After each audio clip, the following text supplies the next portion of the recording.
started. I'm gonna open the meeting at 7:05 PM. And we'll go ahead and take attendance. How does that work if Stephen will Carrie just add it at what? Yeah, we can add up. Yeah, we should be able to add them later. Okay. So we have roll call, Gina. Here. Christine Bishop is not here. Kayla Cushman. Here. And so far Stephen isn't here and I'm here. So the three of us are here at 7:05. We're all set. What's the first thing on the agenda, Jen? Finishing the ice cream today, so. I think you have to make a motion to, accept I don't know. I see every other meeting, I feel like I see people having to say they accept the opening of the meeting, but if everyone, I don't know if that's. You have to vote to accept the opening of the meeting? They vote on everything, but let's stick to our norm. As long as we take a roll call, why would we have to vote that that's accurate? I don't know. All right. So no, you've got the minutes on there. So you should have February's minutes there. Okay.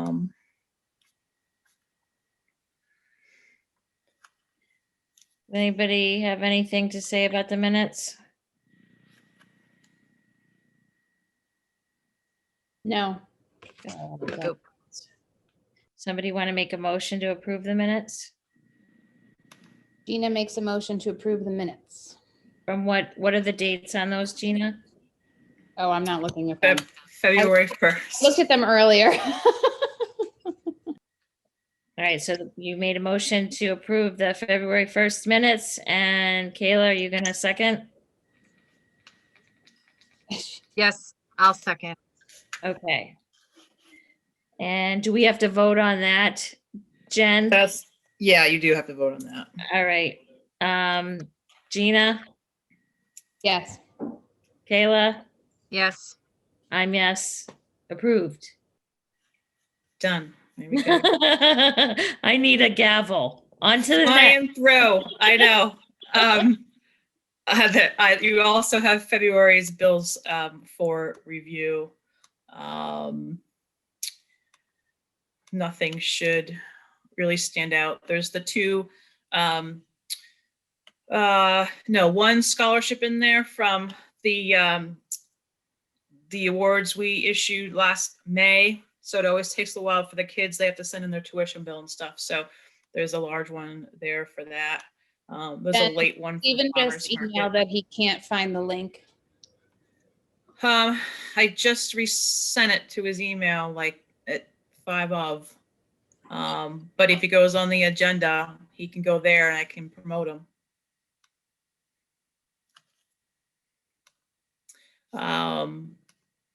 Who was the recipient this year, Jen? The one right here, there's two of them. We've been doing two for the past couple of years. One for just basketball, which was the original, and then one we implemented for overall Grafton recreation. Kevin Roach got one of them this year. I can't remember. I want to say like Matthew LeClaire or something. Carrie, I don't know if you have that easily accessible, but. What sports did they play? Or did they just participate in recreation programs? Well, the one has to be that you participated in a basketball program. The second one is that you've participated in any Grafton rec program. And I really don't have the paperwork in front of me for either one. I'm sorry. Okay. Just wondering. All right. Let's see. Stephen, we were just looking at the bills. Yes, I looked at them. I didn't see anything specific. Okay. There's a small refunds from some April vacation programs that didn't run. And then the large one is Fit and Feather and Fast for the programs that did run. Excuse me, February vacation. Thank you, Jen. Thank you, Gina. All right. So we don't have to vote on the bills, so we can go to the next thing unless anybody has anything else to say about those. Oh, okay. So the next was, we had a resident, Ed Allen, who started communicating to me about his interest in a skate park. And so I invited him last meeting to reach out to you guys with his ideas and maybe thoughts. And we rescheduled them to this week. Anne Marie Foley had reached out as well, wanting to connect with him. And she is actually here. Ed could not make it, but they have talked, and I'm going to have her come into the group and let you all know what they're thinking. So Anne Marie, you have the floor. Or once Kristen says you have the floor. Nope, go right I ahead. want to overstep any authority. Do you have to vote? Whenever you're ready. Hi, guys. So yeah, I spoke with Ed a couple of times, and I guess just so happens he can't make this tonight, so I'm filling in for him. But I felt that I could do so because I was pretty involved in the last one. So as I don't know if all of you know, but we did have a skate park here in town when I was on recreation a long time ago. I don't know if it was, let's say 20 years ago or thereabouts. We had a group of kids come in and propose. They'd been working on trying to build something for quite some time and just hadn't gained traction. And so as somebody on the rec, I just decided to kind of jump on board with them and give them a hand. So we had a little committee, and with that we built a skate park that was just do you guys already all know about the skate park that we had? I'm familiar with it. I think Gina is. I'm not sure if Kayla was around to see that. No, I never So- saw it. So I won't go through the whole song and dance, but it was quite a utilized park. It was just behind the municipal center. We ended up it was lit. We had lights, and it was made out of wood though, because we had, the fundraising was the issue at the time. We didn't have CPA and whatnot. So we raised what we could. They had been at it for a while, and we chipped away at it. I think that the town might have put in a little bit, and maybe recreation as well. I'd have to look back to remember all that, but it was a wooden park, and I guess that's what I probably wouldn't recommend that if we're able to do it again, because what ended up happening is over time it just it fails, right? The wood just gets rot or whatever. So even with the metal on the top, over time it just got a little bit unsightly. But I think it was there. I don't know if it was 10 years, but it was there for quite some time, and it was quite utilized. And then when they built the high school, that had to come down as part of just space that they needed, similar to the super park. So it's been something that's been on the back of my brain, because it's another one of those things that we were told was going to be moved, somewhere or recreated somewhere after they tore it down with money that would have come out of that school budget. But just like the super park, unfortunately, that just kind of fell by the wayside, unfortunately. So, it's been something that's been in the back of my mind. I know back when I got involved a long time ago, I did so because I thought to myself, if you're like a 13-year-old boy or 12-year-old boy in this town, what do you do if you don't play basketball or you don't do organized sports? And so I think it just offers a different population an outlet, right? We had it up there. It was a perfect spot because it was right behind the police station. So anything nefarious that might have occurred, which really there wasn't much, if anything, over the years I was involved with it, it was, they obviously had some good oversight. So that's about it. I guess, I spoke with Ed. He's quite passionate. He's just moved to town, I guess, in the summer. He's 30. He's skated for his whole life. He has a lot of contacts around here of people his age that skate and that are building parks. I guess he was saying that there's a new park going in somewhere in Worcester. So he seems to have some, contacts and ideas in terms of how to go about this. I think we would need to, have some sort of a committee and then go from there. It's not going to be something that we're proposing that's going to be built this summer, but just looking for recreation input and hopefully, your your blessing to kind of move forward with it, and then come up with some sort of a committee, and then start to look at what are we proposing, the costs, the financing, so on and so forth, you know?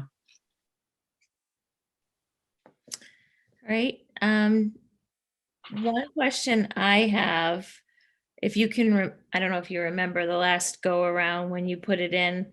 I think it's a great idea. I do think it's a need that could be filled that we don't have for that group of teenagers, that we try to find programming for. We talk about it all the time, kids that don't necessarily play on a high school team, Right.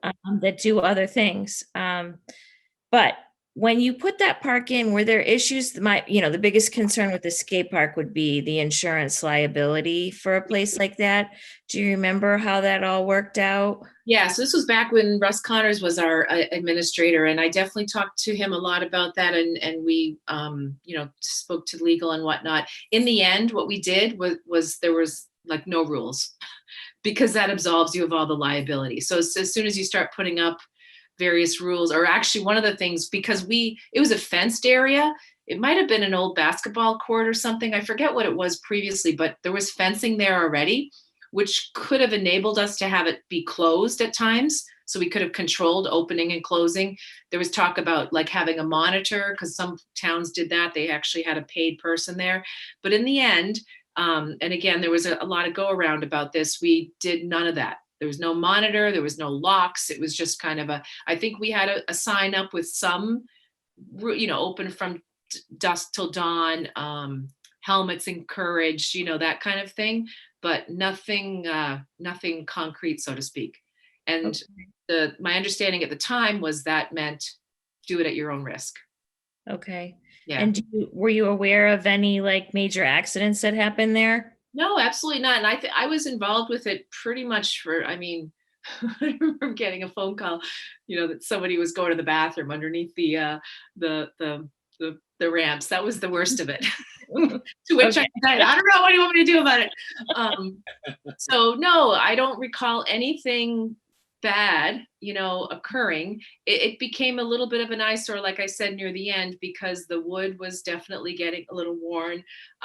We had some instances of tagging or doing some sort of thing like that. But again, it was a surface that we painted ourselves. So what I think that the way to go is concrete. It lasts, forever. And additionally, there's not issues of kind of like the old super park before we redid that with the Trex stuff that, there's splintering and all that kind of stuff. So of course the concrete idea is the most expensive, then wood. And then there's also, I guess, like prefab ramps that you can make. I haven't done a ton of research on all of this. So in terms of costs, what Ed said, he said a 10,000 square foot park, which I don't know how big that is in terms, I can't like visualize that. That sounds really big. It's good size. Yeah. I don't think ours was that big. Ours was essentially about the size of a basketball court. So he said that could cost like $400,000, concrete, that is. Goodness. Yeah, I know. But that's 10,000 square feet. And so, like what I had was hoping with the super park, and what I would look at with this is, we can start with whatever we start with. And that's what we did with the old thing. We said, let's raise as much money as we can. We'll tap out everything. We'll see what we've got, and we'll see what we can do. So I think that would be the same idea with this, that maybe, see how far we can get with the goal of it being concrete. It's just less maintenance for either you guys or any, whoever might be maintaining it, or no maintenance, I should say, really. And that it lasts. And then also, because it's not painted, one would hope that folks wouldn't put anything, paint on it with words or whatever, what have you. And Jen, would this be eligible for the CPC funds as well? Yeah, I already Project? Yeah, I contacted Jen, and because I'd been in contact with John related to the Pleasant Street thing, yes, it would fall under that. Whether or not they would, approve it, we'd have to come up with a proposal. So I did write down today, I think that for the October town meeting, I believe I'd be looking at like June, or I think it's by July 1st or something, but I wrote it down on my calendar for June to come up with a proposal. My son looked into this. He was doing a project when he was up in grad school in Vermont about building a skate park in the town where his school was, a very small remote town.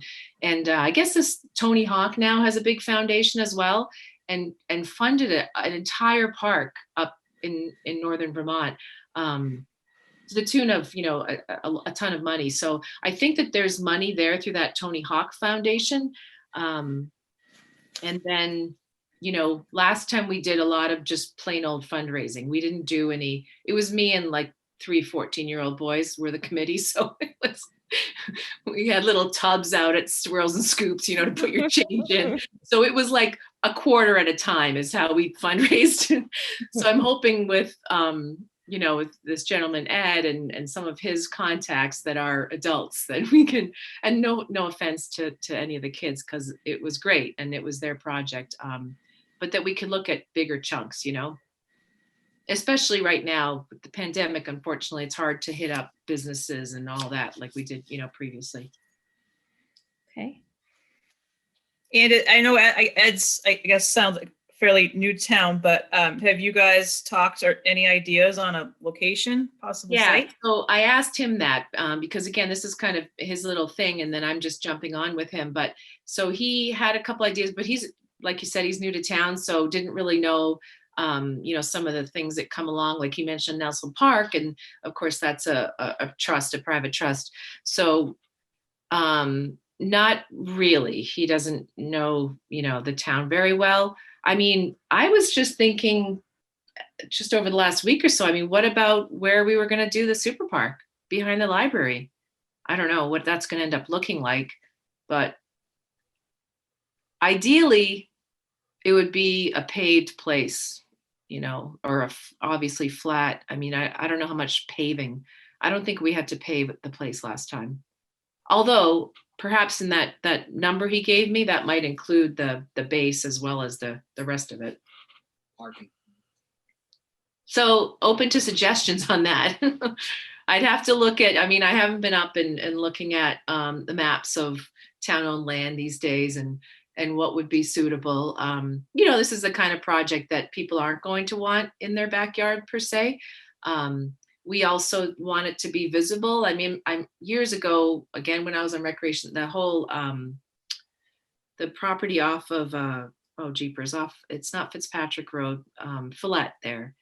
The Dauphiné Park has a ton of acreage and a lot of potential, but, you know, that would be something, again, it's so out of the way. So we want it to be relatively visible while, you know, in keeping with the town. Jen, would that area right across from Nelson Park where they usually park cars, like that spit of land in the front there, what are they going to do with that? Are there any ideas? I think it's just, yeah, that's their parking. That's it? Just But yeah, I don't know of if it, any, though? They need, there's no other parking up there. Well, where is that? There's a big, isn't there like a 40B going in up off of Creeper Hill somewhere? Is that, I was thinking it was there, no? the parking. No, she's talking about the affordable housing behind. Yeah, it's behind Hendra Street or something, you know, behind the clam shack up in there. I'm not sure of the actual site, but Yeah. I thought it was supposed to be like a budding where the clam shack was somehow, but that's like near Matthews Circle. I thought of that space as I go by it. Then you just, you know what, I had talked to Tim about this a couple of years ago. I mean, I've been bringing this up kind of low key over the, you know, a long time, just kind of keeping my eye open. But when the old town, the DPW, I was thinking, you know, because it's a little bit of an eyesore and put something in there, but turns out we're going to try to do some development that brings in money. So that makes sense. I understand.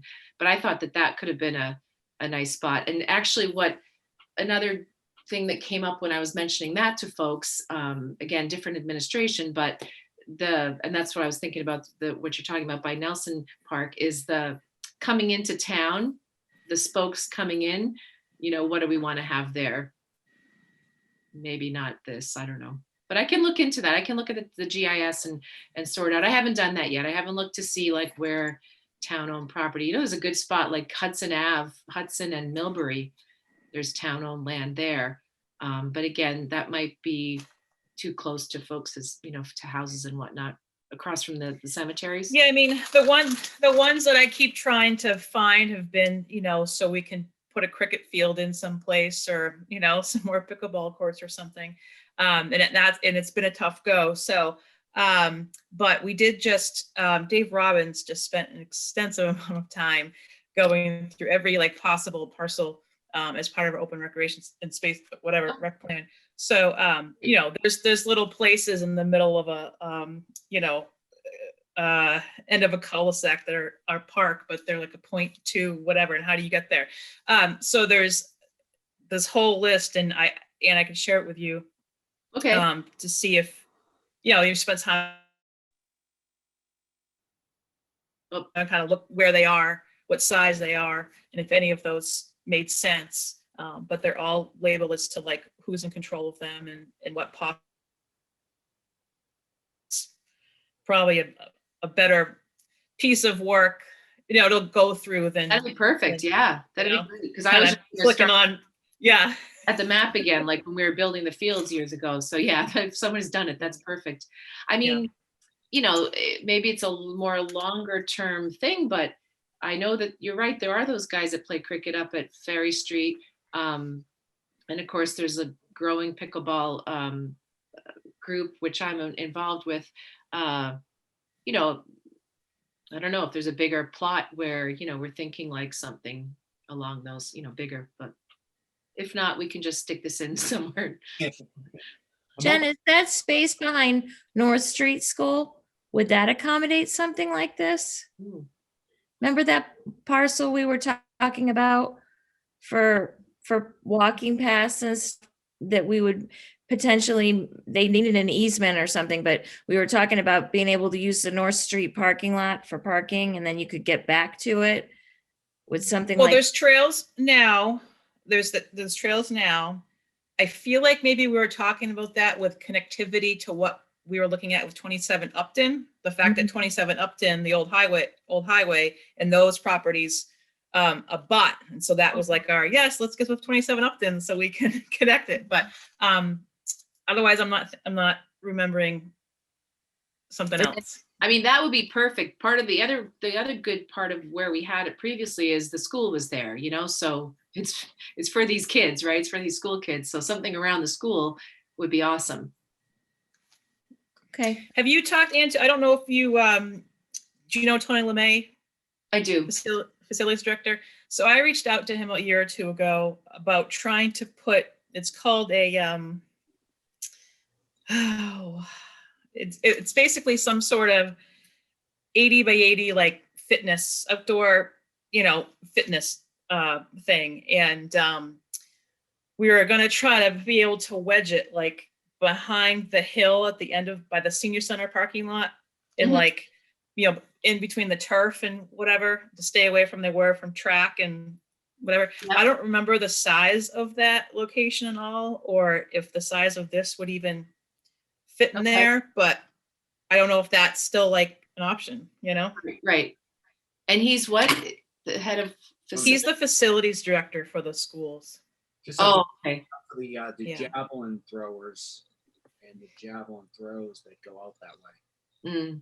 But Yeah, so he had marked off you know, even it was potentially having to maybe build up to match the parking lot level, Yeah. you know, that existed, but there seemed to be a space there too, which obviously that would be a great location, I guess, but Yeah. I don't know about Because it is like space. Sorry, part of it is these kids are going to be walking there or getting dropped off or skating there. So like it can't be tucked in, you know, ideally, well, it can be, but ideally not tucked in altogether out of the way. So it being accessible is certainly a good thing. I mean, I know Worcester Street just went to affordable housing, but that would have been another spot that, you know, there's not much going on there anyways. And it's kind of in the middle of town, which would have been good, but yeah, I can. So should I reach out to Dave Robbins, or you'll let him know that I'm on the hunt? No, I'll share. I was just mentioning that what he did. I have it. I'll definitely send it to you. Okay, great. And I like I like your thinking about using it, the existing school. Because there's quite a bit of land behind the municipal center and next to and behind that's just wasted. Okay. It's just open space. Why not use that? I would think behind the softball field, that whole area is just there seems to be enough space that something like that could give it. And you have the Yeah, park- like I don't think it's gonna be like, like the 10,000 square feet, but like you said, and I don't know even what 5 would get you in a skate park, but looking at, I guess, what's available and seeing if that's even something that would, accommodate anything. I think ideally that would be a good location because that's the level the middle schoolers, the young high schoolers are Yep. using that park, and you're not going to have supervision like if you've got 5th graders or 6th graders. Less parents want them there, but it's meant for those teenage age kids. I mean, it's an ideal spot too, just because, of course, what I did, I put the bug in the police station's ear back then that, just put this on your route, So if it's right there, then it just, if there is some sort of trouble, then, they're obviously able to mitigate it much more quickly.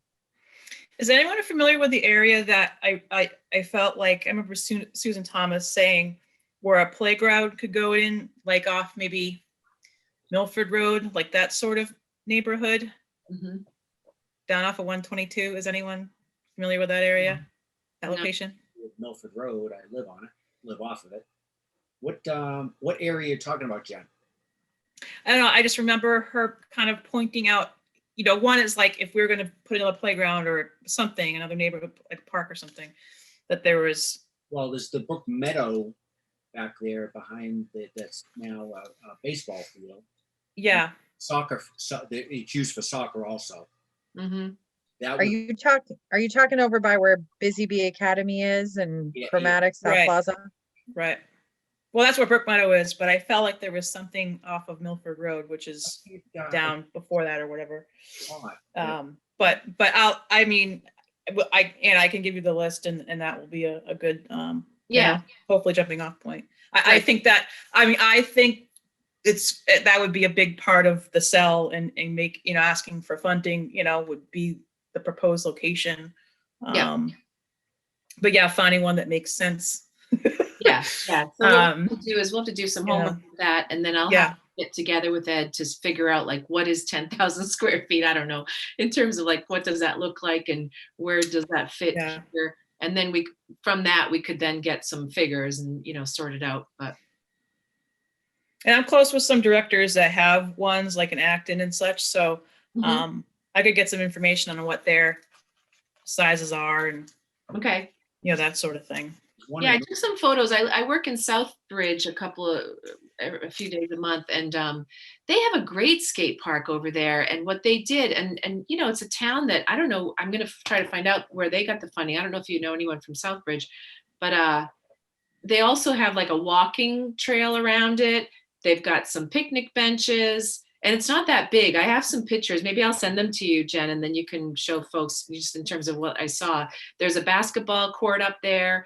And yeah, that's probably about it. I don't think that there's like playground per se, but like basketball hoops, a couple of picnic benches, this little paved, it's not even paved. I think it's like rocks, like a little walking track around. And I just think they did just a great job where you could see going up with your children and, one's going over there and one can go over there. I have to say, I can't remember exactly where it was, but it was in Vermont. We had gone to like the University of Vermont for like a tour or something. And it was somewhere between there and here coming home. We went through one of these little towns and they have like skate parks like jammed into like right in the center of town where all the roads come together. Like it was a space I completely never would have envisioned being able to hold something like that, because I wouldn't think that it was big enough, and it was kind of like a weird shape and whatever, but they completely used an unused space in the center of town and for this little skate park, and it was right up next to, like you mentioned, the sidewalks or the bike trails or whatever. Yeah. People come up from that, use the park, and then leave.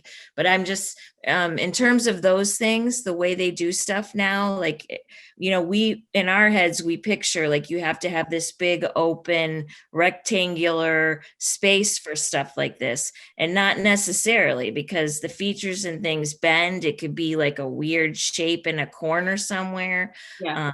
So there might be some things like just off the top of our heads we're not thinking about, but could be potentially used. So that'll be interesting. I feel like there's a lot of property, and I'm not sure what's going on with this land, but down Main Street, like across from Mill Villages, is there a plan for that space yet? Or even right next to Mill Villages where that empty parking lot is? Yeah. I mean, I know they're trying to sell that land, I think, Yeah, but for sale. I don't know for how much, but I do know the owner of it, and yeah, it's been a long time sitting there. Yeah, we'd have to see what that costs, because actually the parcel that's on the side of where you put the skating rink and where the little park is, there's like a parcel just up towards St. James from there that's got the for sale sign on it. Would be perfect. It's like you said, it's just an unused space just sitting there. Yeah. But we don't own and it. just so everyone kind of can visualize how big 10,000 square feet is, I quickly Googled. Thank you. I quickly Googled like how many square feet a standard size, full size basketball court is, and it's Yeah. 4,700 square feet. So two basketball courts Okay. is basically what he's looking at doing. Okay, so that's not that big, actually. Boy, it A costs little more than two basketball courts, Hmm. just so we can kind of visualize. Yeah. But yeah, that whole Fisherville area, even on this side, the riverside, I don't know what's going to become of that. If Ray didn't jump on Whitney Park already, you could say Yeah. Yeah. Whitney Park. I know there's a little spit kind of separate from, I think, what Ray is proposing. Like there's the big track that's kind of, if you go up the street, but then there's a street break, and then there's like a little bit down below, like close to 140. Do you know what I'm talking about? Yeah.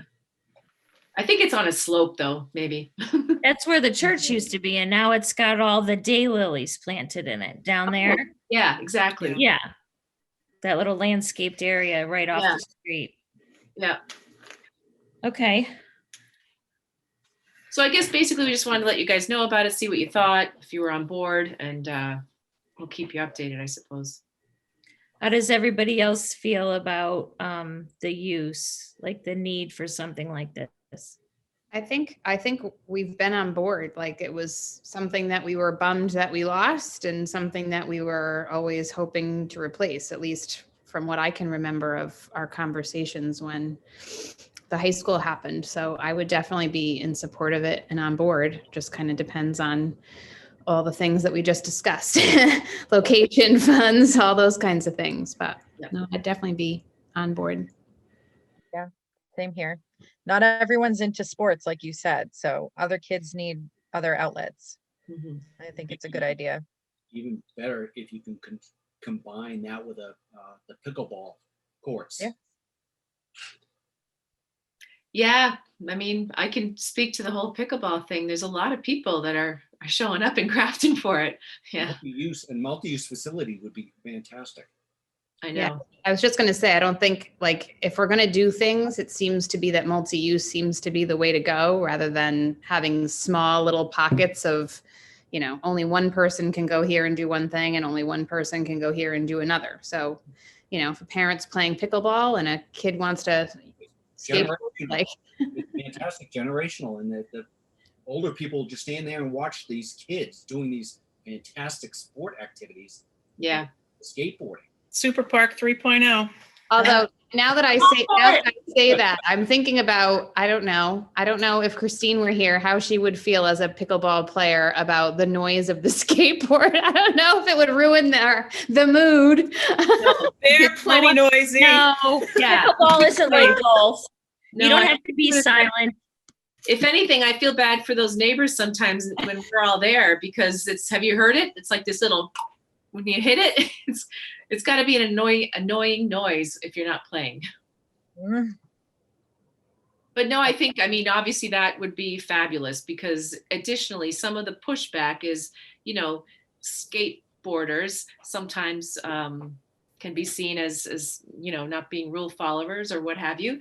And, the more supervision or the more folks around, then the less likely there is that there's something that, can happen that we don't want. So yeah, I can keep that in mind too, I don't know how much a pickleball court costs to put in, but it's probably not cheap either. I think it would be important to look in that location we were discussing behind Stephen, you were saying that there's a little space behind a base softball. At the high school, like. Yeah. It would have to be dug out, I think, just to build a level area or filled in Oh. a level area. I definitely think it's worth looking into that area though, because like you said, it's easier for the police to patrol that area. And it's also more convenient for kids after school who don't have rides, who just want to like go down to the skate park after school. Yeah. I just think it would get better use there if we do have the space for it. And I will say, P.S., I don't believe that there was ever that I remember, an issue that required police or, anything like that back when we had it. It's just that I think it's the fear of it, right? So it's easier to let everyone know, oh, we're on it, but I think that they monitored themselves to a certain extent. No longer referred to as a gateway to drugs and alcohol. Yeah. And actually the one thing that this guy, Ed, he said that it's a 2021, it's in the Olympics. Skateboarding is an Olympic sport now. My wife mentioned that to me. I'm like, are you kidding me? Yeah, I didn't know. I just read another email from him like, oh, really? So it's, yeah, of course, I don't know if we're going to have 2021 Olympics, but for the next one anyways, yeah. Well, a great incentive to keep the kids clean. Yeah, exactly. Yeah. I like the idea. Okay, great. Thank you. Well, thank you, Anne, for bringing that to our attention, especially because like we had mentioned, there's CPC funds, there's things to consider, when we're looking at our funds over the course of the next year and how we want to use them. It's good to know all these projects that are potentially out there, decide between. So we appreciate that. If you could just do a little bit of research on the location, see what you can find, and let us know. That would be great. And then just get you on another agenda. Okay, sounds good. Great. Thanks, guys. Thank you. Thank you. What's the next item?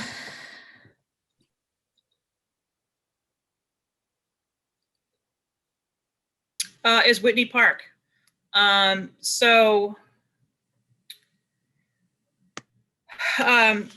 CPC or Ray, who presented last month his idea to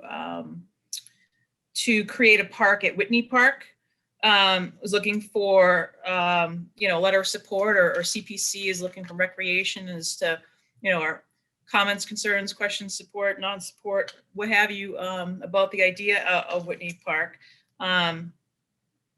Ray also went in front of CPC last week because he's requesting funding for the design of the park, which Kristen and I were at.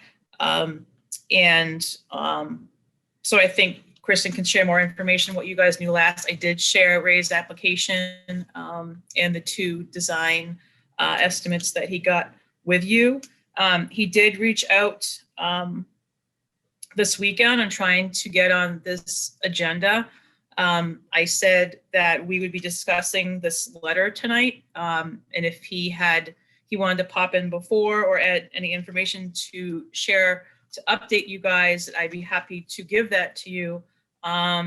but I didn't hear back and I'm not seeing him on here. I did say, I don't know if I told him about 7:45 and it is 7:45.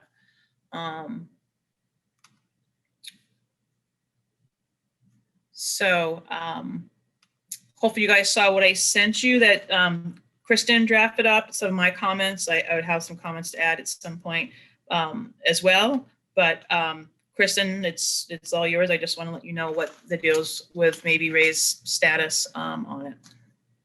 Okay. Did everybody have a chance, just to make sure everybody understood? So we heard from Ray. He came to our meeting. He talked about his park that he wanted to put in place of Perry Hill Park.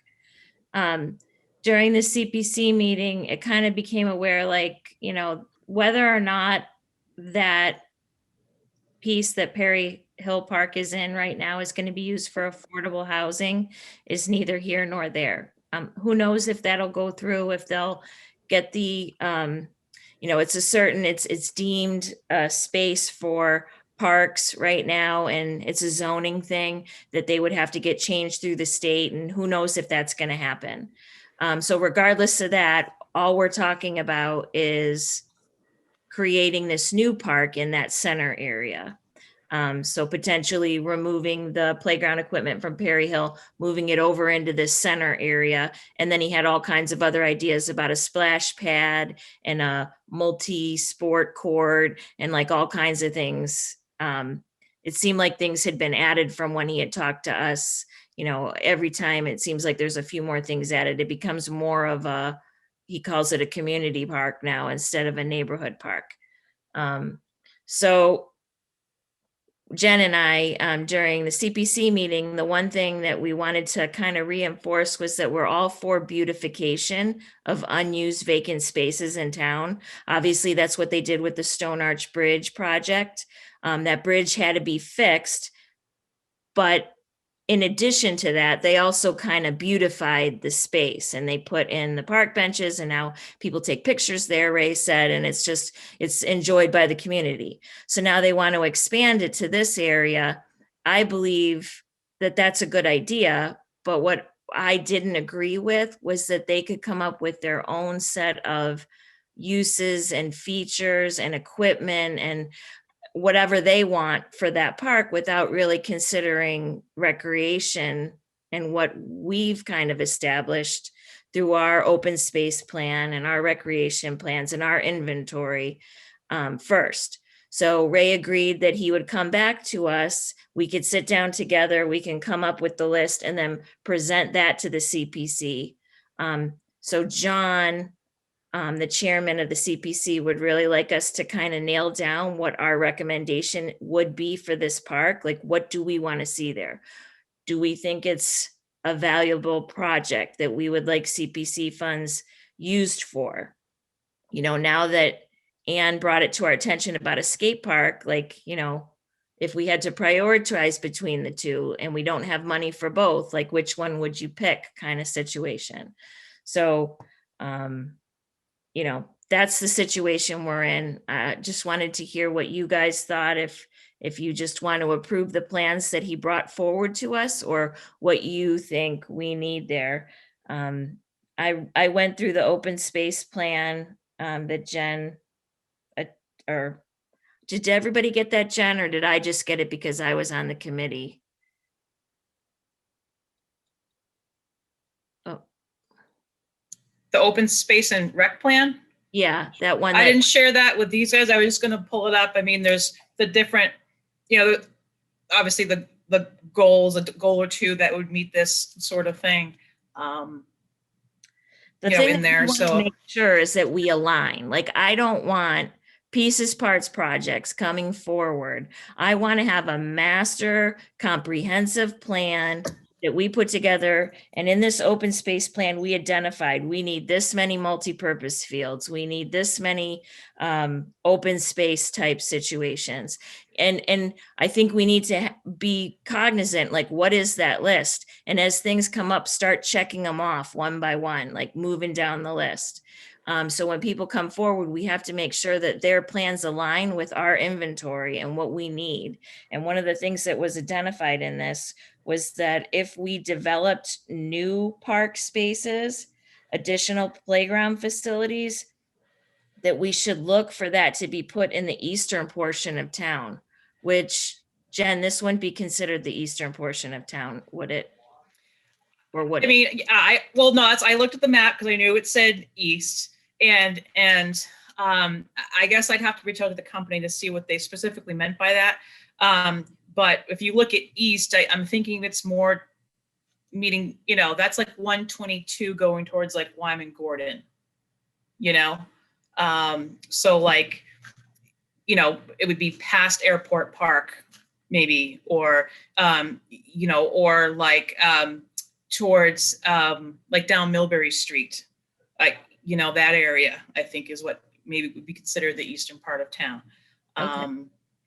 And so there's nothing in that Millbury Street, I guess, in between Millbury Street and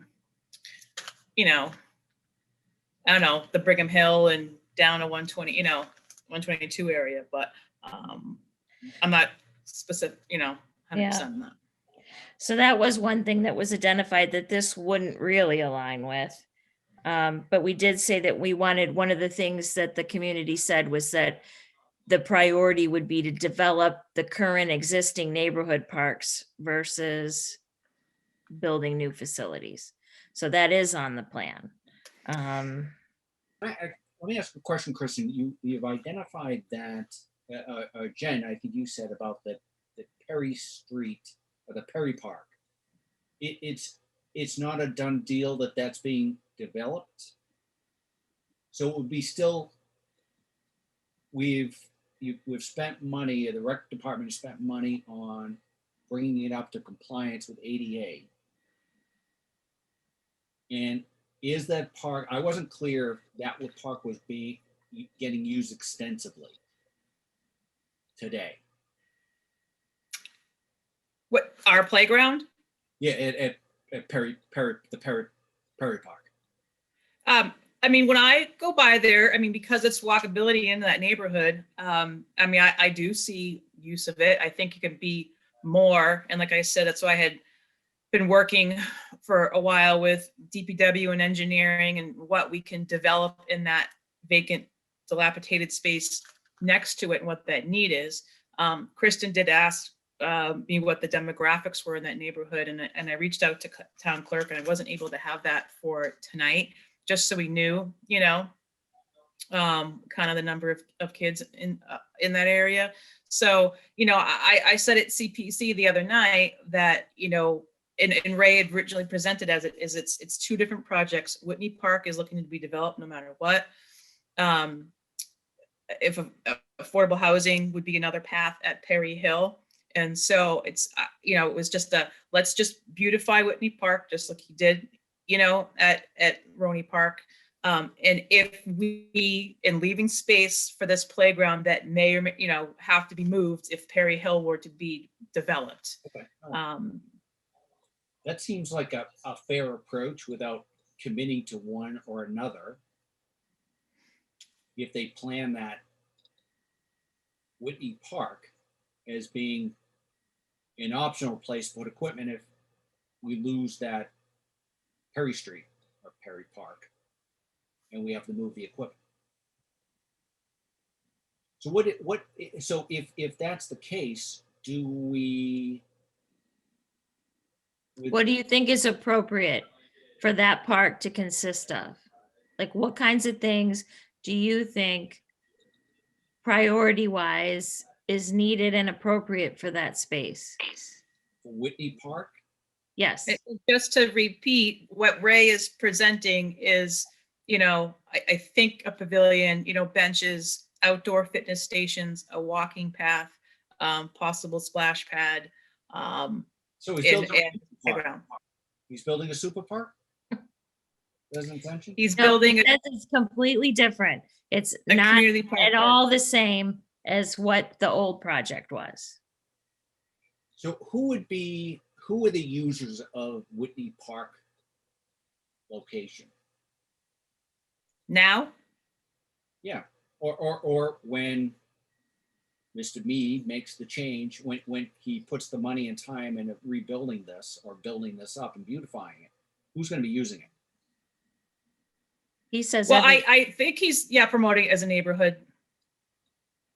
I've heard him, I think, promote it as a neighborhood park, but also a community park. He's gonna talk about fencing it in and obviously adding parking around that location. So that people could also both walk and drive there. So Kristen, in your,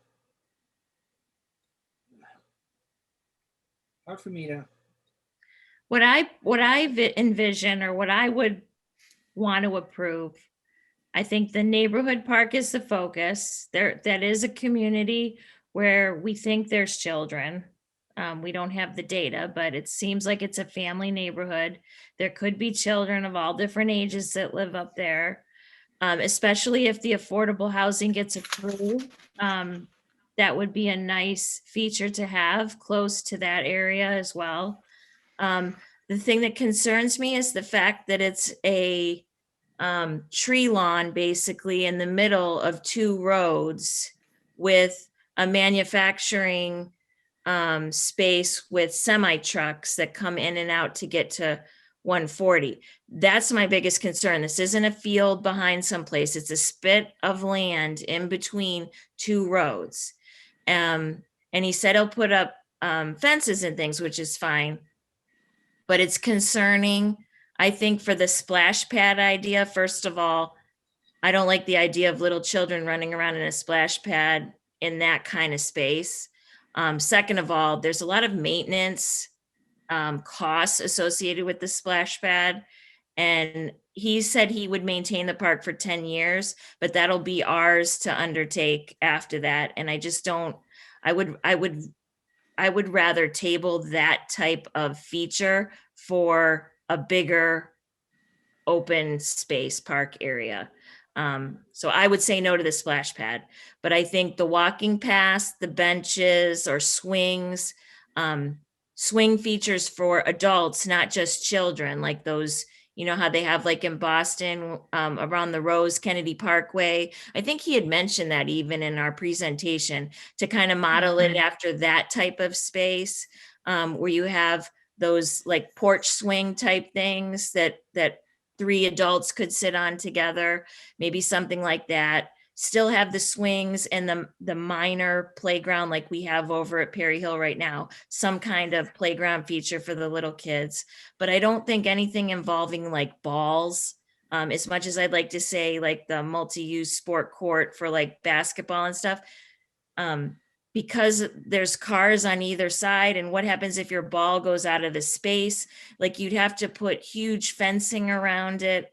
I just don't think it's a good area. Did he say that the other night, Kristen? I don't think I've heard the sport court yet. Court or something. He threw that in there. That's why I was like, oh, I okay. haven't heard of that.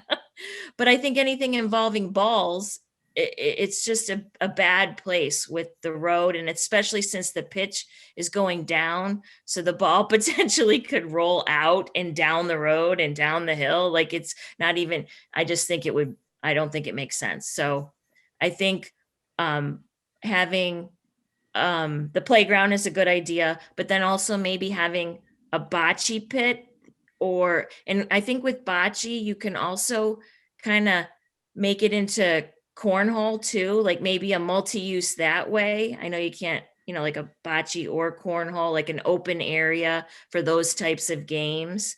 Something like that might work. So that would be Or like even where you said like those board games, like those cement, the chessboard, board, right?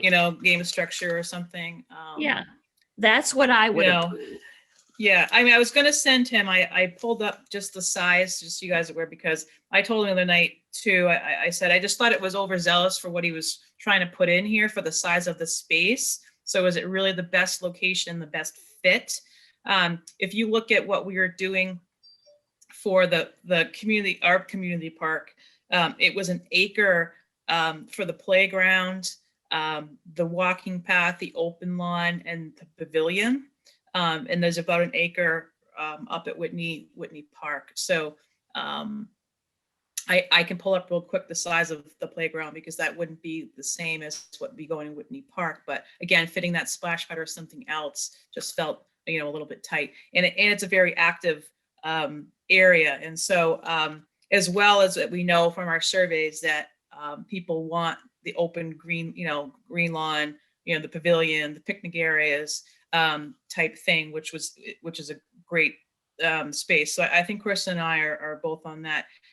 Expand the beautification of the Roney Park, make it be passive recreation. Don't know if it should be active.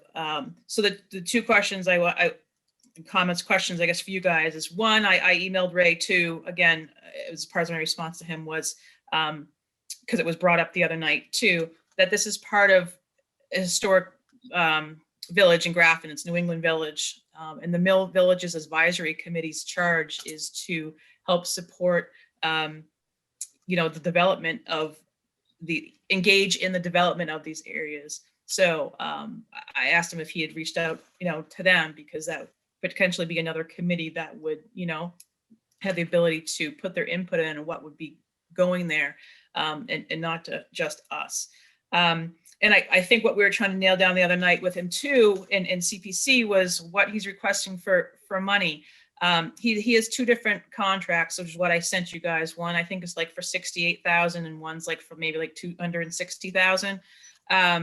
And trying to understand what was included in that, because we were able to, for 34,000, hire a landscape architect who could do this community outreach for us and lay out this design and give us the cost estimate of this park. And so I felt like those prices were high, and he might be going to a higher level of engineering at that point, maybe. But so CPC knew what the potential of the cost of the park would be before they invested in the plan, right? So of course, before they say, okay, we'll give you $68,000, $80,000, but are we talking about a 400,000? Are we talking about $1 million? Ray seems to be saying it's going to be maybe in the 300, I think maybe 400. I think that's low for what he was looking at with the infrastructure for a splash pad and those things. I was going to share the numbers that we got quoted for the community park we were looking to do. But in that contract, I think for 68,000, it talks about the proposed cost of the park being $800,000 to $1 million. So I did want to ask him about that, and I did not look at if there was a price tag in the other one. And I don't think, again, maybe that's the space where we would want to spend that type of money either. So I just wanted to let you guys know too. But to do something like that at the center of town. But Yeah. We already tried to do this. You just do Right. that. Actually. Town.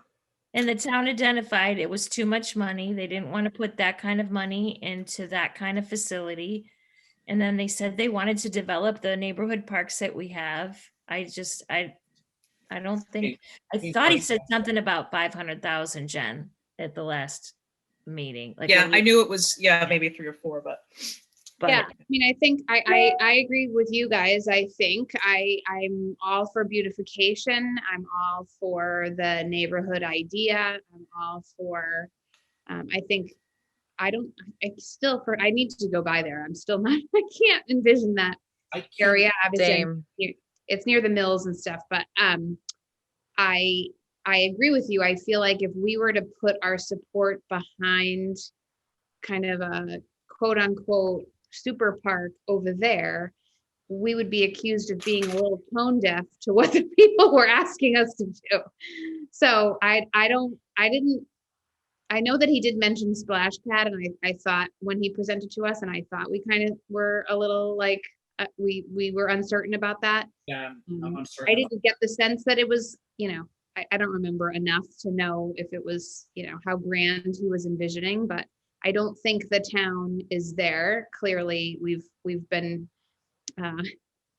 that's been told to us many times over. So I would be interested in a smaller project with more passive recreation that provides places for people in that area to go and kind of beautifies our community. And Kristen, I agree with what you said about no like courts that involve balls being there for an obvious reason. So, I mean, I think there's a lot of options, like you said. We can brainstorm even more ideas, I'm sure, of things that won't be flying into the streets. So there is a lot of opportunity there, but definitely no basketball court or baseball, you know. Or I agree pickleball, with like that. unfortunately, like we do need space for those things. I just think jam between those two roads, it just doesn't give you a lot of options for that kind of stuff. But the pavilion, Jen, so his pavilion, was it gonna be like picnic tables under it? Or was it gonna be like a covered area for like bands and things? I'm not sure. Okay. Cause that might be nice too, like a stage type area, where people. And that could- was part of that. I don't know if I shared with you guys back quite a number of years ago, a design was done up for that area. And that was one of the things that was included at that time, but the plan's at least 10, if not 15 years old. I'd have to pull it up. Because that could be a nice area that we don't have for people to give presentations, like, or just like little community groups, with COVID and everything, churches being able to have a service, and it's just like a stage area for someone to stand up on. Like Yeah, it's little, like keep trying to, every time I go up there, I mean, I don't know how much the traffic, I'm curious as to like, how much time I could spend to watch to see how much traffic that loop is. The Washington, if you guys know where Station 2, Fire Station 2 is, like behind Roney Park, up that hill across from Washington Mills. Yeah. That's the strip of grass. So Washington Mills is going up and around that and turning around their trailers. So I'm just not familiar with how often that occurs, or like what the noise level is, right? Like, So, right. I mean, And then the factories and the fire station and, whatever right there. But that's where. so go ahead, Stephen. That's where Whitney Park is. yes, Yeah. Okay. it's a strip of grass between parking spots on either side. How many parking spaces do they have to have legally, like he knows for sure they can get what they need parking wise for zoning? Oh, I don't know. It'll be interesting to I'm see gonna- how many they need for this. Try to pull it up real quick again for you guys. That's an important question and something that he should probably look into before he I would think that he's spends already time thought elsewhere. that through a little bit, but this is the thing we always get ourselves into that is frustrating, is that we pay all this money in town to have all of these studies and these surveys and these analyses done, and then the projects never come to fruition. And we have to figure out how to stop throwing all this money away. And like what we told them before, we've got plans and assessments and things from the past that were already done. So we're hoping he utilizes some of those resources instead of always going out and getting new plans done, and then we don't follow through with the project. So I hope it's in one of those. Do you guys want to see does anyone want to see a picture? I'll share my screen. Yes, please. I'm actively looking for a picture.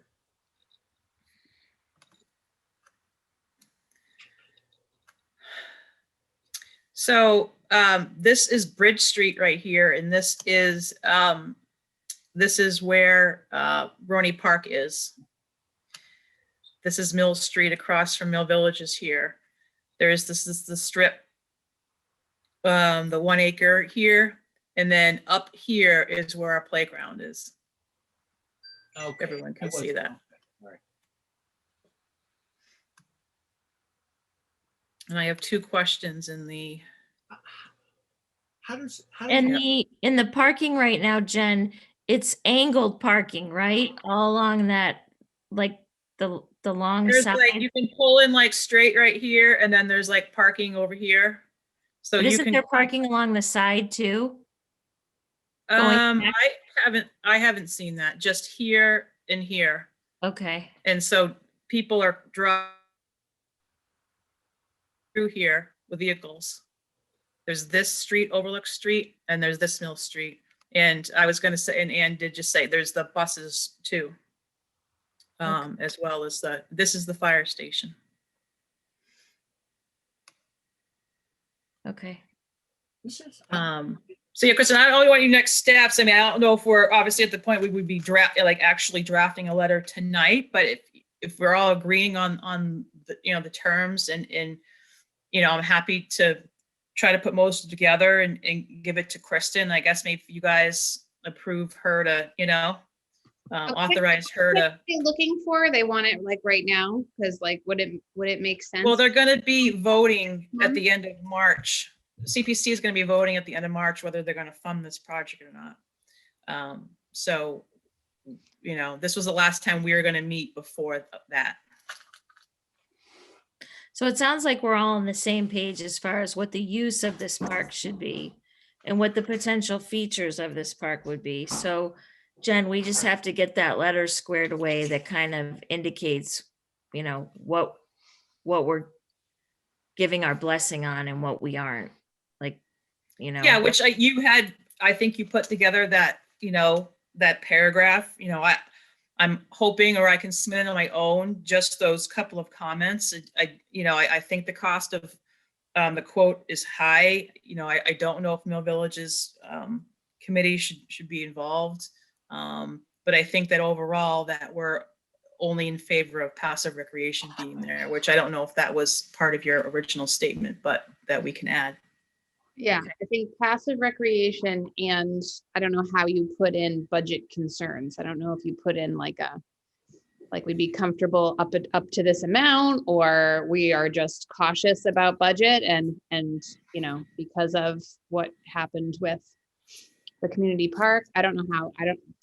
I think it's easy to clarify the use in the passive recreation aspect. I think it's harder to figure out how to put some parameters or concerns around the budget piece. And Jen, how much we said at CPC, I think the budget report was like, this year we have like $680,000 for the year to spend through CPC.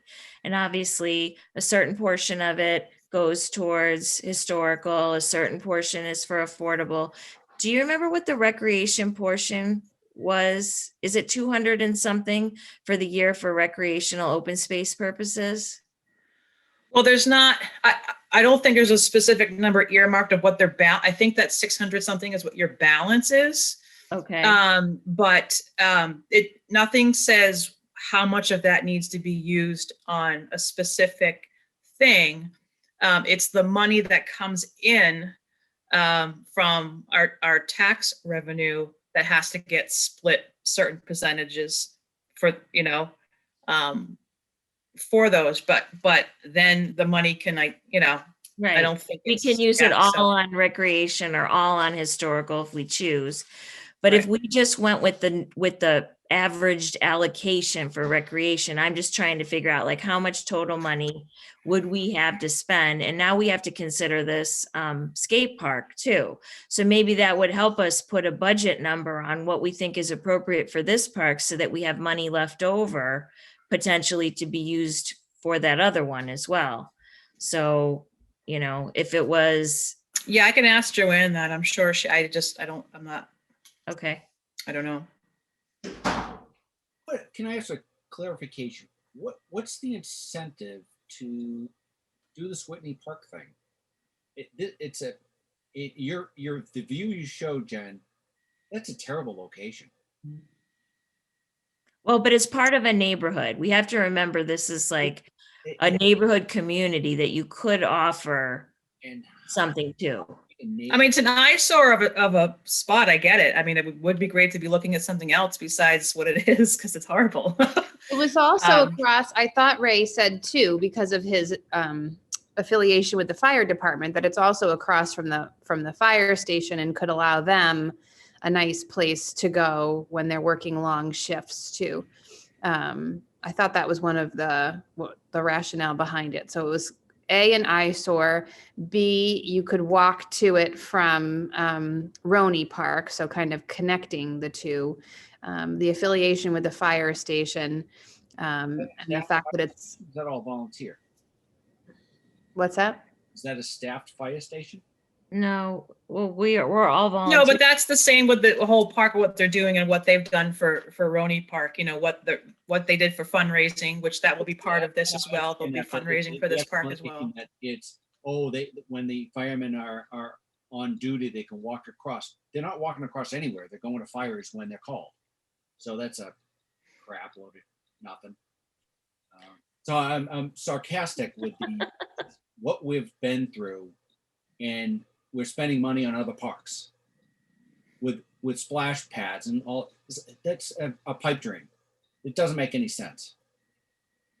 Especially. And so I think the level that's being looked at is a tough to swallow, but I think that there's things that can be done and that would be that would benefit the area, but for, substantially less money. How does the existing Perry Street Park not provide the amount of recreation that's necessary? Well, right now, Oh, all this is a very simple, when you go, you all should go up there just to see the space and then see what currently exists. The playground feature there is very, very minimal, and it's probably for a very, very small age group. And there's literally nothing else around it.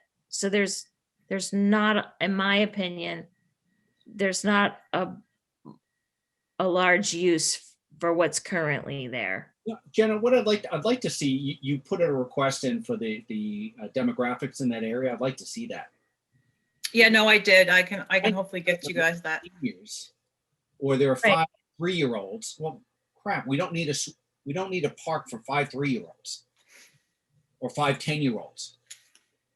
Right. Well, But- that's what that's the claim. Ray said there's families and neighborhoods.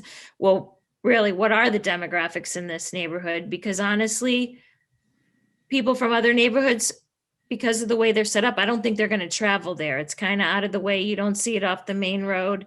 It's going to be for the people in that area. So who are those people? But like we said, our idea for it isn't focused on the small children. Yes, there's a small children playground, but there'll be features for older adults as well. So, That's what he's trying to, for all ages.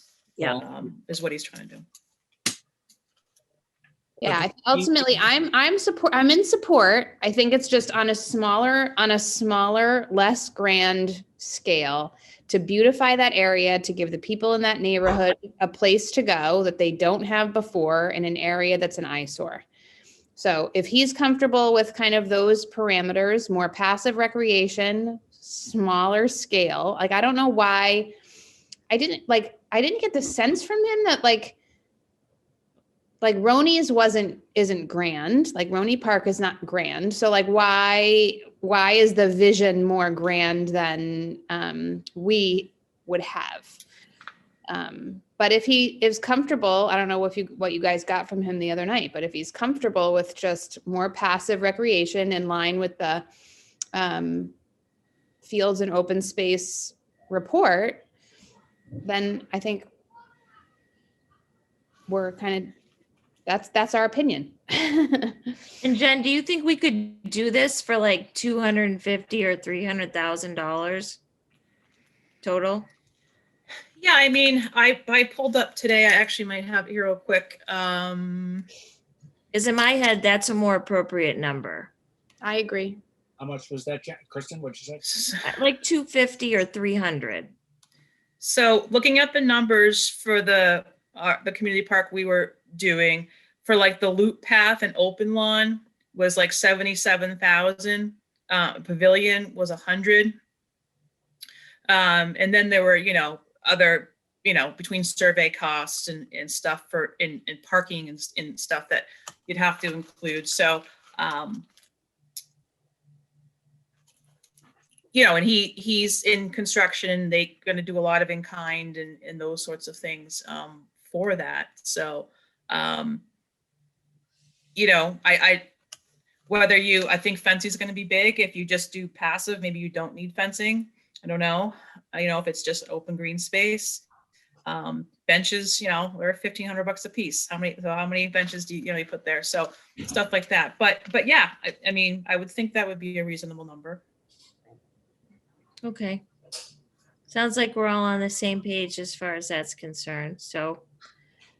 So do you think we're good, Jen, for our letter? And then when I go to the next CPC meeting, I just convey, these are our thoughts. Do we need to talk to Ray first to make sure he agrees to that before we present it to CPC?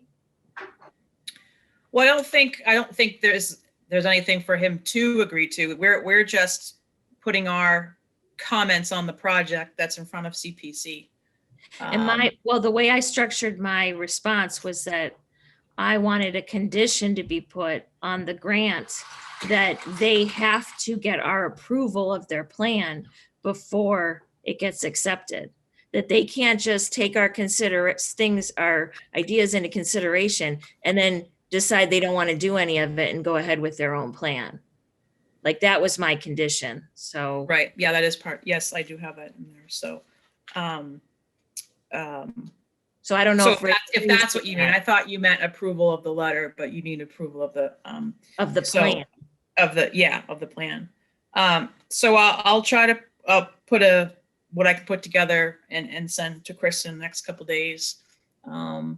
It should be pretty good. I mean, you guys, it can be like, the town report, I can send you and just, if you have a comment, you can send a comment, but we'd want to get it to CPC in the next, couple weeks so it can get as part of their, CPC can review it before they vote at the end of March. Okay. Sounds good. Is there anything else with that, Jen, or does that wrap that up? That gets it for me, I think. All right. Was there anything else on the agenda, or is that? I just wanted you guys to throw your eyes one more time on the beach operation and fees discussion proposal, because I am going in front of the select board tomorrow night for them to vote on the fees for the beach. And so I had found an error in what I gave you guys the last time with just a small number crunching. Added some more, so clarification to what the ranger position would include, and some pros and cons to the different fee structures. So overall, it's the idea that we're proposing a day pass situation and a park ranger, monitored operation that I believe you guys were behind. Christine Bishop sent me her approval through an email with that again today. I can pull it up if everyone needs to pull it up. I just wanted to answer any questions before I meet with them tomorrow night, if you had any. I'm in agreement with the park ranger proposal. And we said we were just gonna keep it Grafton residents, right? Yep. All right. Yep. I'm in agreement with all of that. Me too. So if you guys could just give me, if it's more of it's a big cost saving measure, number one. I think it's a great transition idea from, what we need to deal with this year, number two. It is very difficult in general. Many places have difficulties in general. Getting lifeguards, and there's concern about people being able to recertify this year.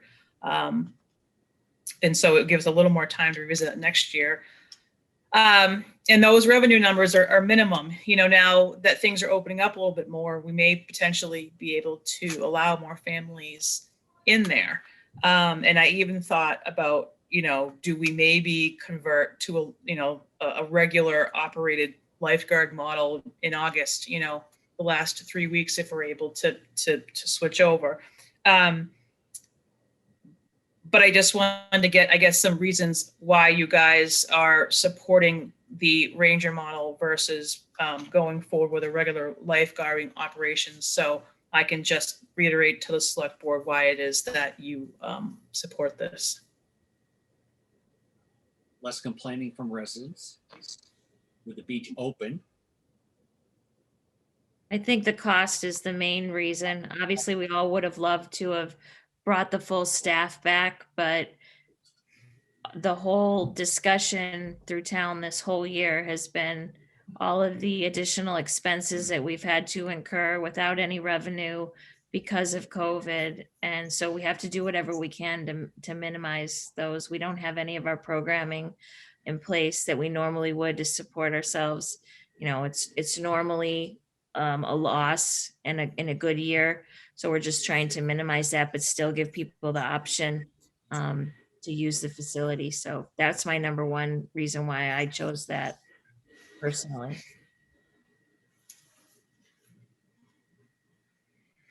And I just wanted to share with you what I've learned since with town council. I mean, town council does approve, you know, this operation.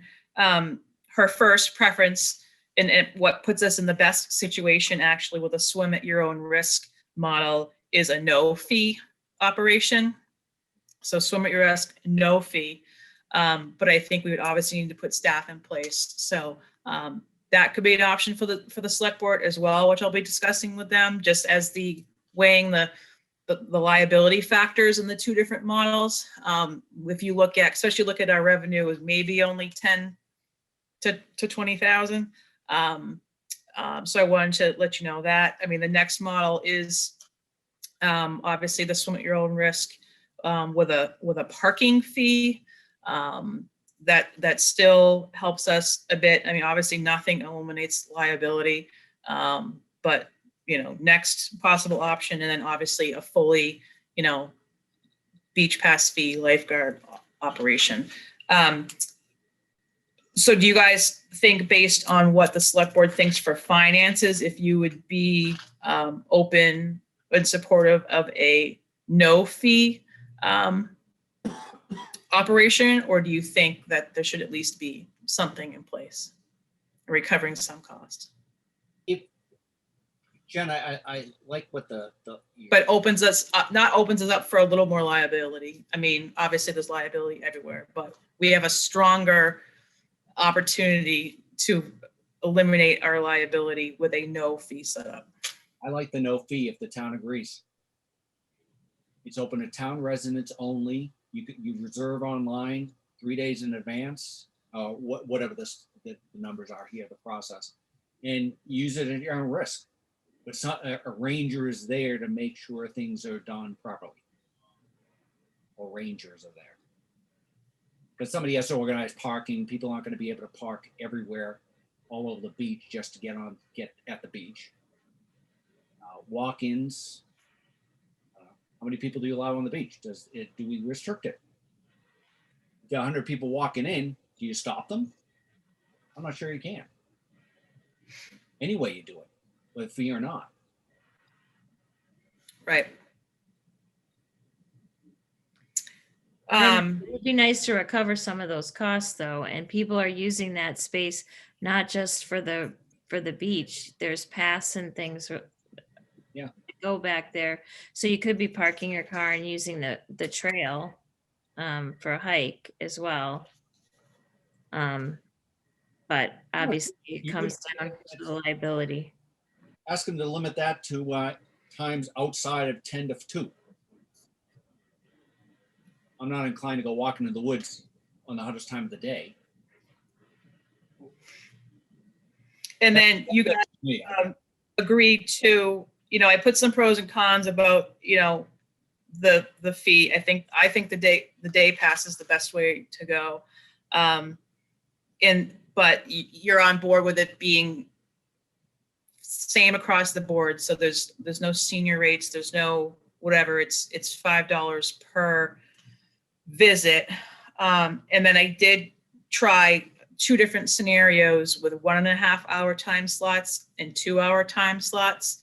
I was able with the 2 hour time slots, I had it set up where the first time slot was 1.5 hours. The next 3 were 2. Maybe with the idea, because the early time slot would be like a 9:30 to 11 or a 9 to 10:30, that it maybe would be, I think Stephen was promoting maybe like a senior or something, or maybe it's just a quieter adult yeah. time. And then we go on the 2 hours. The 2 hours does increase the cost by about $5,000. I put that in that one I sent you. So I was going to present both of those options to them as well, but I wanted you to see that. I know Kayla felt strongly about the 2 hour, it being a 2 hour time slot. Yeah. I have a quick question. Who's coordinating, like making sure everyone's out before the next That was time another- slot? Is that the park rangers? Park Rangers, Yeah, that's what I figured, but fancy little t-shirts and hats or something. Is the concession stand gonna be open? I was gonna open it with just prepackaged goods. You look at the regs for what it takes to offer, running a restaurant type thing, and it's kind of insane, but chips, ice cream, soda drinks, those sorts of things. Someone had asked, which was a good question, if we needed someone to be certified and choke safe there, and we don't. The park ranger model was going to be that they would not be conducting, first aid or anything like that. So we're covered on that too. So that's an opportunity to make some revenue too, in case we have to go to you're not allowed to charge anything for anybody. Yeah, So yeah. look at- That money has been a revolving fund, so that goes into our overall programming money. And the beach fees goes to the town for the general fees. But I think overall, it helps the number of like what our operation is, absorbing. Sounds good to me. That sounds So I good. think that covered. I just want to make sure you guys saw it one more time. So I did ask the select board the other day if they could, even though anyone who saw the agenda posted and watches select board meetings, or they're watching this meeting, might be a little more privy to what is happening than others, but I did ask them that any decisions that were made tomorrow night don't get posted through social media before we have a chance to reach out to staff. I wanted the ability to reach out to staff first and let them know what their summer was going to look like for them, and because it doesn't mean everyone's probably going to be able to be hired and such, and there'll be different roles at different pay grades. So I asked you guys the same thing until that's determined, that I'll reach out to staff the day after with that update. And they agreed to that, Jen, because I know we had that problem with Ed Prisby or whoever it was last year. Well, yeah, so Colleen wrote back to try to clarify, what it was. And I just said, listen, Tim inadvertently said, the night before that the beach was closing, and it, the board leaked it out, and people got a little, well, you had a planned announcement for the next day, but people got a little, uproar. And so we just want that opportunity. So she said, will you be giving us something, or will you be making an announcement? And I said, I don't think I'll have a formal beach operation announcement ready that quick, but I just wanted the ability to reach out to staff first. And so with that, I did basically draft a beach operation announcement, with who are excited to be back. There's obviously more to come, but letting you know that we will be operating, we'll be operating in this format, with these dates, with these prices. And so I don't know if I can pull that up real quick. If you want to put your stamp of whatever on that, but be hoping to get that out in the next day or two on that as well. And so then my last question would be the dates of operations. So I'll pause there before I go that.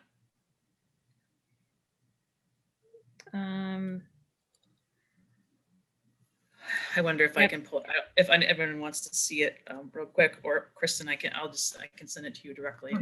Okay. Jen, what are the dates of operation normally?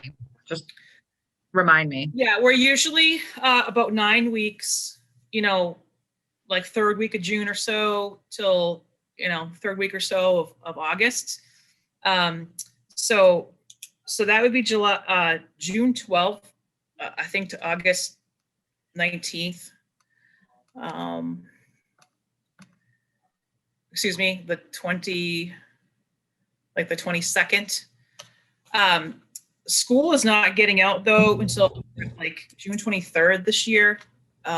So I was looking at maybe starting June 19th. So we're not trying to fill too much time without high school help, workers, which would probably be the majority of the people in this format this year. So I wanted, and that would cut costs down as well, because then we'd only be 8 weeks. But then thought of today, maybe just opening for the weekend, June 12th and 13th first, which would kind of give us that first sense of like how it all operates, and then maybe learn a lot that week, any changes we need to make, and then open full the 19th. So I just wanted to get your thoughts on that too. I like a soft opening. Doing a couple days, see what happens, make some adjustments, and then do full scale a few weeks later or a week later. I like that idea.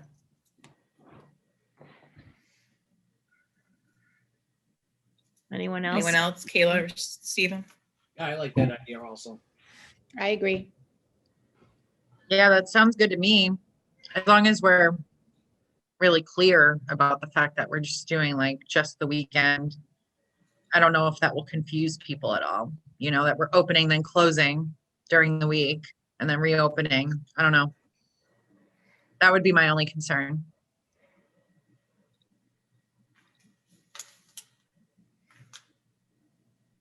And are you guys okay with kind of the ideas I've put in place with the booking up to 3 days and only every other day, and Yeah, I like kind of the 3 no-shows? And yeah, put restriction in place. If you don't do that, people are just gonna, if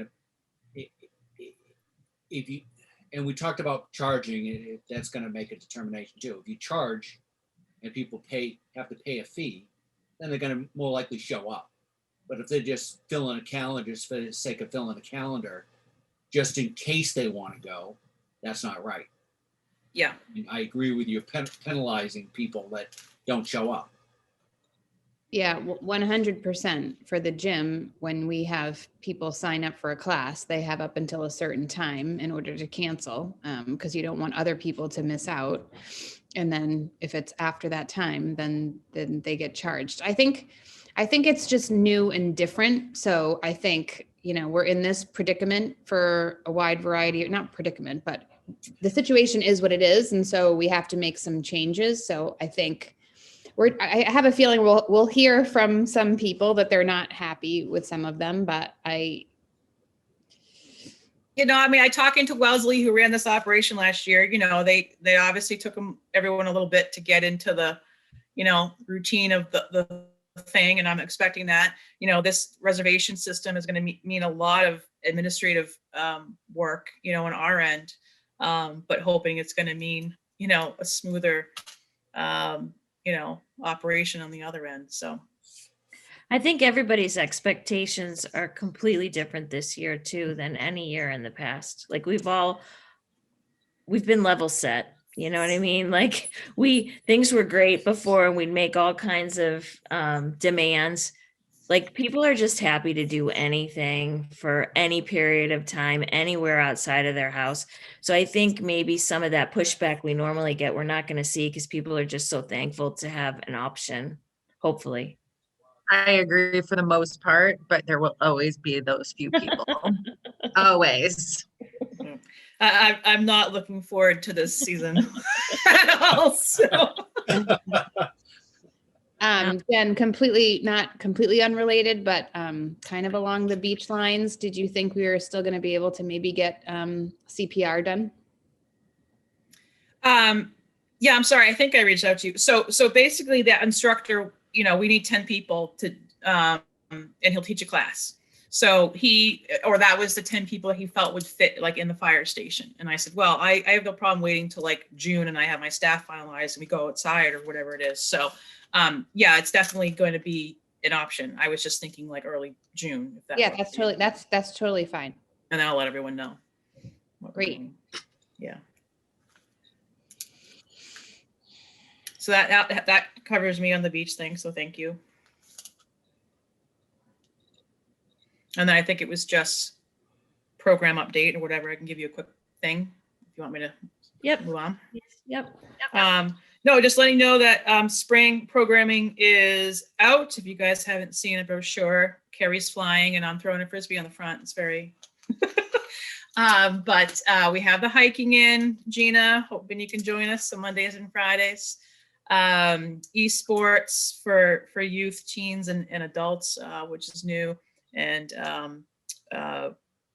registration opened up last week. And, obviously our tot soccer filled up right away with double the wait list, and trying to do what we can to accommodate that.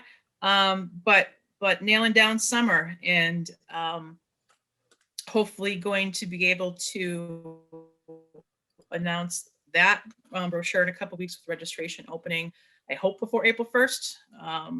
Some people, obviously trying to figure things out. Other places are starting to open up their registration. So just letting you know that we're in the works, nailing that down. A lot of it is reaching out to the camp staff, not camp staff, the campers last year who rolled over, that we offered for them to roll over their registration to this year. And so Carrie is dealing with that, confirming with people that there's still a go. So it will mean that there won't be a ton of spots available to the public, but that we'll have a full camp, as full as we can be. We have approval to get back into Millbury Street. We're basically going to run just a full day program, and that's what will be open to the public. There's a handful of half-day people that rolled over last year, so we're just going to absorb them, but not run a half-day program to the public. We're just going to try to take as many full-day kids as we can. We're not going to offer pre-care or post-care, just trying to minimize, the length of day that the staff is there and that the kids are there and wearing our mask wearing. And we're also being charged for custodial coverage after 3 o'clock this year, which hasn't happened since I don't know, but there's been a change in staffing over there. So just trying to reduce those costs as well. But everything's looking like a pretty normal summer with all the enrichment we got going on, sports we got going on, and the camp that will return. So we'll be reaching out to camp staff this week to let them know about their employment status, and we'll hopefully get that nailed down as well. But looking pretty good. Are you going to open it up like lottery wise for the remaining spots that you have, or how are you going to do that for the camp spots that are available? Yeah, we have a recreation director meeting tomorrow with our surrounding, communities, and Northborough just opened theirs today, and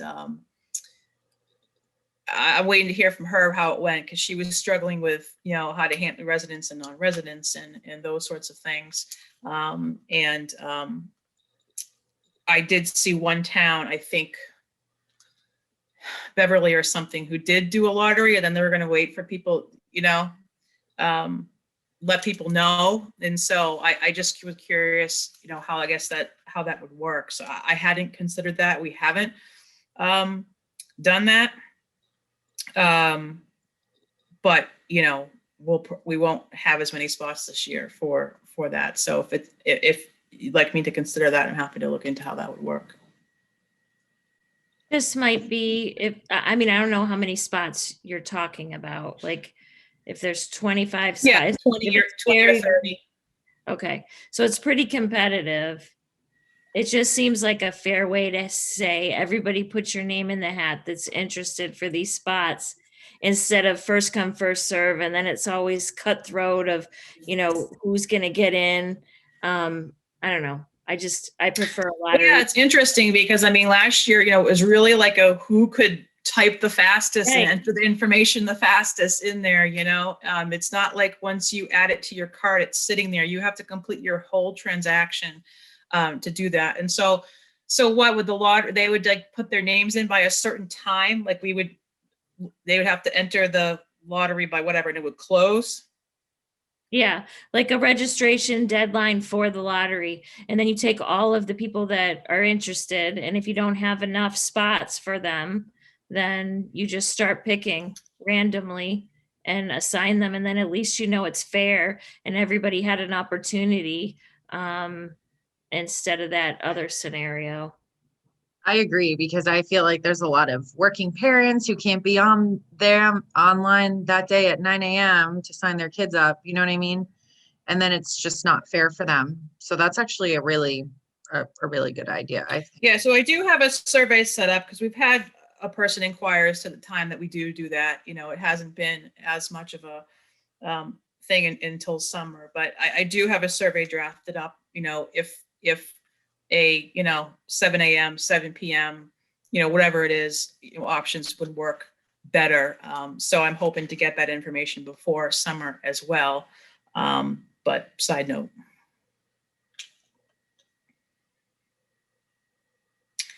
All right, so I'll talk to Carrie about that. And then what's the hiking on Friday you just mentioned? Well, it's there's 4 different dates. Summer Mondays. I'm doing 2 Fridays. Carrie's doing, or am I doing 1 Friday? Carrie's doing 1 or 2 Mondays. Dawn's doing a Monday. We're going to 4 different places. One's going to be in Grafton, one's in Douglas, one's in Uxbridge, one's in Northborough. And so we're just going to lead people on a little. So what time on Fridays? I think 10. Oh, darn it. Okay, never Yeah. mind. I get out at noon. I could make it in the afternoon. Oh, but okay. in the morning. Well, I'll go again. I'll go.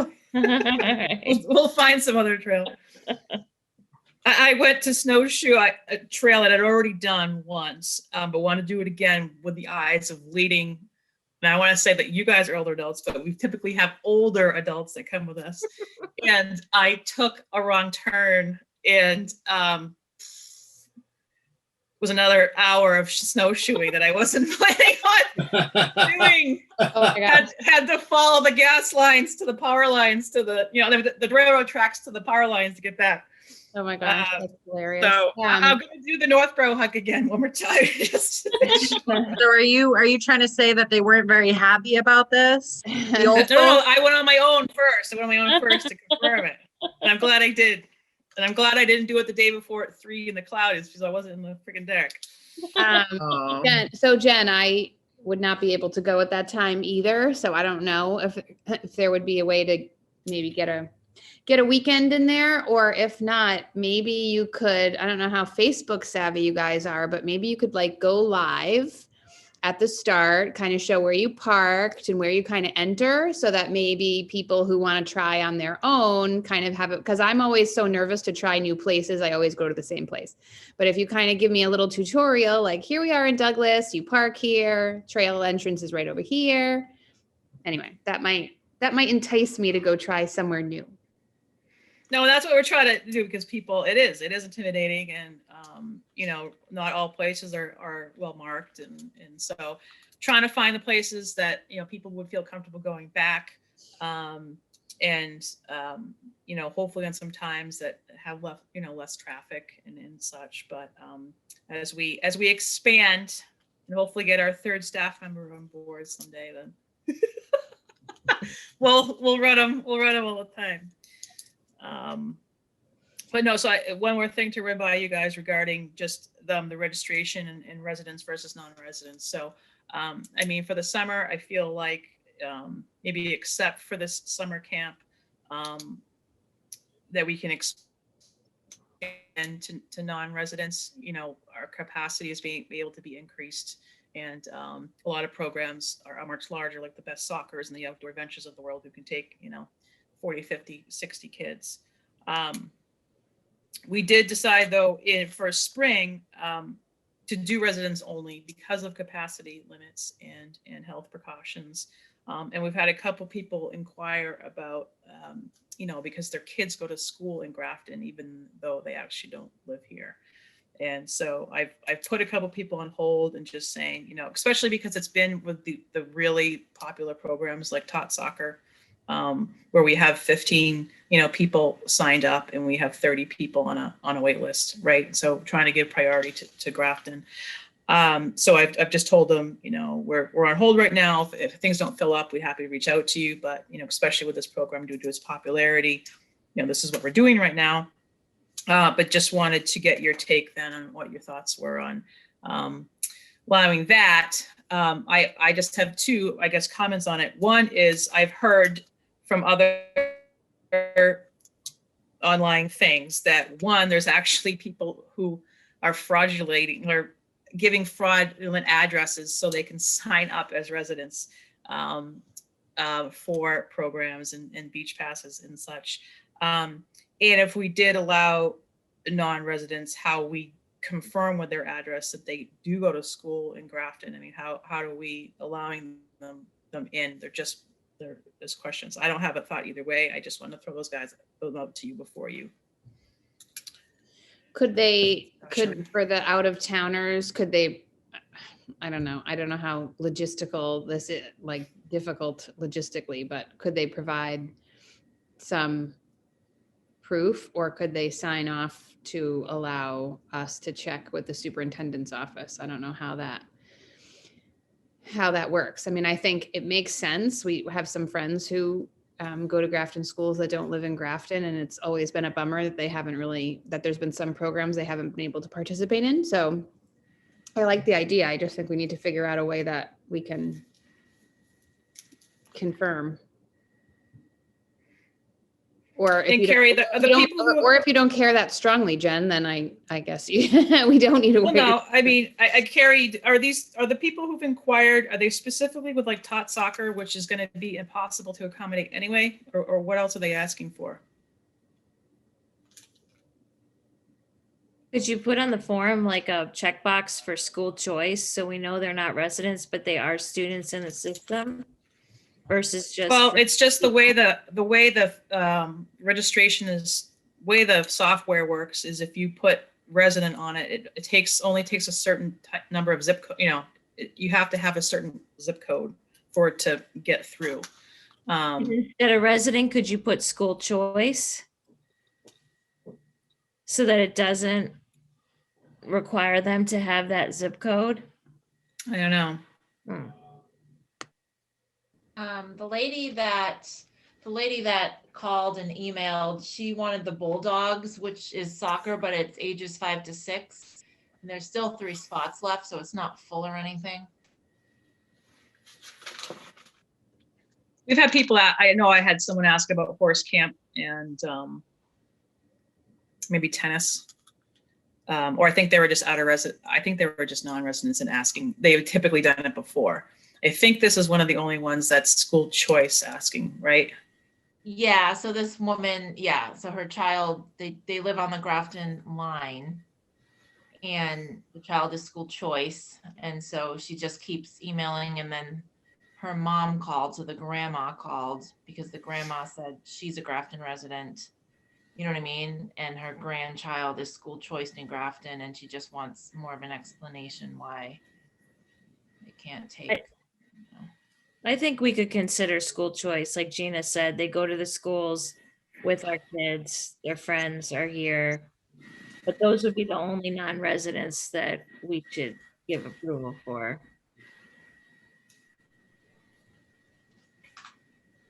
Okay. All right, thank you. Anything else, or is that it? Someone want to make a motion to adjourn?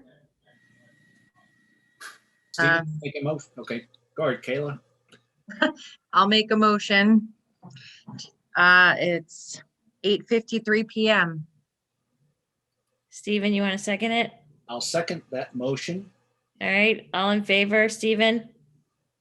Stephen, yes. Kayla? Yes. Gina? Yes. Me, yes.